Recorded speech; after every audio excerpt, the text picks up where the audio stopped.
Everyone, this is Hetal Poria. Welcome to part 16 of 4 Ultra video series. In this video, we are going to cover how to add bleed, finding and replacing colors, and converting an image to 300 dpi. So let's begin with it. Now, first of all, understand what is bleed and what is the use of the bleed. So basically bleed is used when you want any document to be printed properly. Okay, usually when we create a document we do not have any idea that whether in printing, while printing, our design will be properly printed or not, whether it will get trimmed or not. In order to avoid that, we have to use bleed.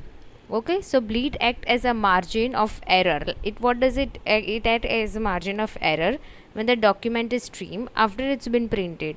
So if you have any content that will cross the edge of the page, such as colored background or maybe an image, you should extend it into the bleed to avoid any white lines appearing around the edge of your document. So what does it do? It allows you to cut a tree whenever your document is printed and you want to cut that document, trim the document. So it makes sure that your design is safe and it does not get trimmed. So how to add your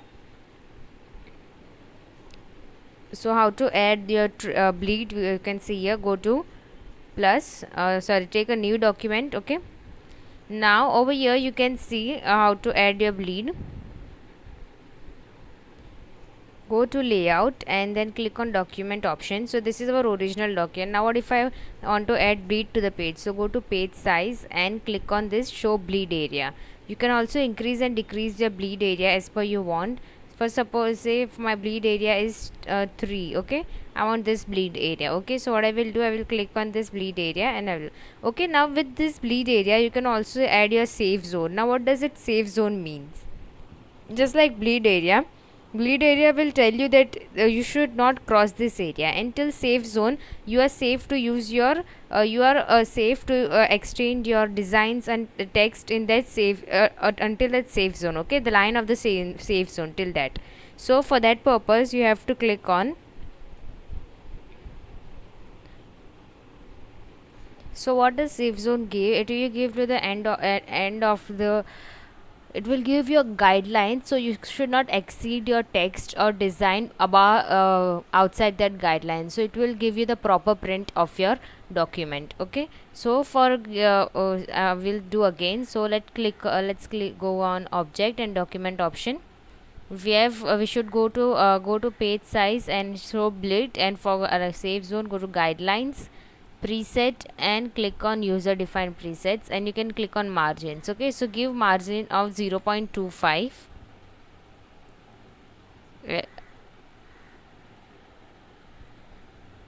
Rows and columns, both the margin you should give 0.25. Okay, just click on mirror margin, so everything will get okay, and you can click on OK. Now you can see over here you have got your bleed area. See over here, this is your bleed area. This much area which is outside the document is your bleed area, and this is your safe zone. You can also adjust your safe zone by using this. So you should not exceed this safe zone while you are, and if you our design, if you have in design, make sure that your text or any objects which is important, that should not go out of the safe zone. And you can, if there is something background image or that it's something like that, then you can extend it to their bleed zone. So whenever you get your image printed, so if there is a need to trim the image, then your background won't be affected. Okay, so this is how you can use a bleed and safe zone. Now to understand finding and replacing colors, we need to have one design, that is, see, I have already made one design over here and I have grouped this design together. Now you can say this is symmetric design, not exactly symmetry, but you can see colors are repeated. So first of all, if you have any design like this, so what you have to do, if it is grouped together, just ungroup this, ungroup all. Now you can move your individual object. Okay, now what if I want to change the color of this, and suppose I have this rectangle, this triangle also I am having the same color, and I want to change all of this color together. Okay, like for example, now I am only having 4 colors, 4 objects with this color. What if I have 100 objects? Okay, so for that purpose what I will do is, okay, so for that purpose go to edit, click on find and replace, and click here. You should have your find objects over here. So you click on new edit query.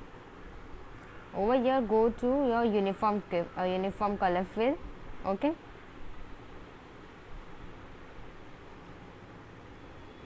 On getting a uniform color fill, you have to choose which color you want to replace, find which color and which color. So for click on this.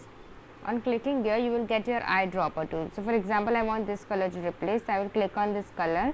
I'll click OK and OK. Then I will click on find all. So my all color, they have find my all color. You can click on any of the color to change your color totally. See, this is how you can change your color. Now all the objects which was having that color is changed now. Okay, together.